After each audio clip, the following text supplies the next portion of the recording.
Okay guys, so now continuing with imperialism, we are going to get into America in the Caribbean, right? The Caribbean islands, and any place here in the Western Hemisphere. So the first thing is Puerto Rico. We know Cuba was fought, or the Spanish-American War was fought here. Puerto Rico is one of the territories that we acquired after the Spanish-American War. Now, it says the United States established a civil government with governor and Congress, okay, in Puerto Rico, and to this day we still have that as our territory. The next one here is going to be Cuba. It was acquired again after the Spanish-American War. It became a protectorate, which was under U.S. control. The United States would protect it, right? It's a protectorate under U.S. control. And they had to agree to the Platt Amendment, which we saw in a Imperialism 1 video, okay, until the 1930s. Now here, what you see is Uncle Sam, right? It's in the shape of the United States. And basically you can see it here eating Cuba. So we really wanted to devour it. It says, what is the cartoonist's point of view concerning the relationship between the United States and Cuba? Your answer here would actually be B. The United States will devour Cuba. Okay, so those are the kind of questions you might see on your test. Now the Panama Canal, we went over how the idea came about at the end of the Spanish-American War.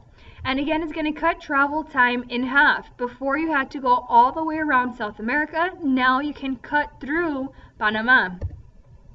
The United States needed a shortcut through Latin America. Panama was the narrowest. We helped them get their independence from Colombia, which is this country right here. And Panama is granted access zone of the Panama Canal Zone. All right, the United States, we get access to that as well. Now, a couple of challenges building the canal. It took 10 years to build, 1904 to 1914, $400 million. Thousands of lives were spared.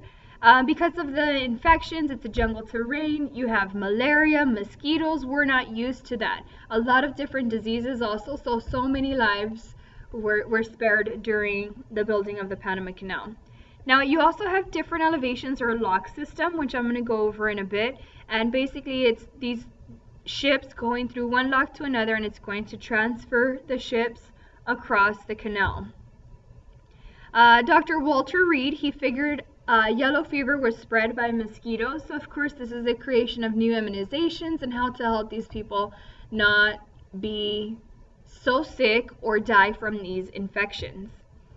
And then you have Dr. William Gorgas, who tried to lower the mosquito count. Okay, so you're going to start with pesticides and other things to kind of help these workers build this canal. And this is how the Panama Canal is created, right? It says at first the ship enters the lock when the lower gates are open, so it goes in, and then what it's going to do is that it's going to fill up. This lock is going to rise, the water will come in here, it's going to raise the ship, and then it's going to open into a bigger lock. And then it says when the water has risen, the upper gates are opened and the ship passes through the lock to the next level. So that's the way they're able to do it. And you have locks on one side and locks on the other side because it is at a higher elevation, right? So we'll be going over that a little bit more into detail in class. And then we get into the three presidents like we did under the progressive era. So we're getting into the progressive presidents again, but with their imperialist ideas. So Roosevelt corollary. The Monroe Doctrine was passed in 1823, and this prevented Europeans in the Western Hemisphere. Basically, it was the United States saying, hey, no European country is going to mess with any country in the Western Hemisphere, and if you do, watch out for us. So in 1904, Roosevelt, he prohibited European countries to collect debts from any Latin American nation. The United States would act as the international police power, also known as the Roosevelt corollary. And here you can see Roosevelt as a policeman. And we're going to go over that political cartoon later on as well. And soon it was known as the big stick policy. Speak softly and carry a big stick. Now the next president was going to be Taft. Taft encouraged bankers to invest in the Caribbean. That is known as dollar diplomacy. Now basically his reasoning behind it is that if a Latin American country would not repay its loans on time, the United States government would have to send in troops. That way that money was to be repaid. So it kind of gave us an excuse as to how or why to be in the Caribbean islands.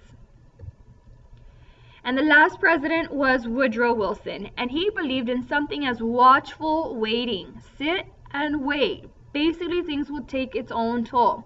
Now, we had a Mexican revolution, or Mexico had their revolution. It says Porfirio Diaz was a military dictator for more than 3 decades. Carranza comes to power in 1915. Pancho Villa and Emiliano Zapata, these are rebels for land reform. They were helping the common man or the farmer. John J. Pershing was sent to find Villa after Villa killed Americans on American soil. So John J. Pershing is sent into Mexico to go find this guy, and he never found him. Okay, Obregón comes to power in 1920 and ends the Civil War and starts reform. So this is where you have the Reformation. And in the Caribbean, Wilson believed that we ended up buying out the Virgin Islands from Denmark in 1917. And you're going to see here how this is going to lead us into World War I.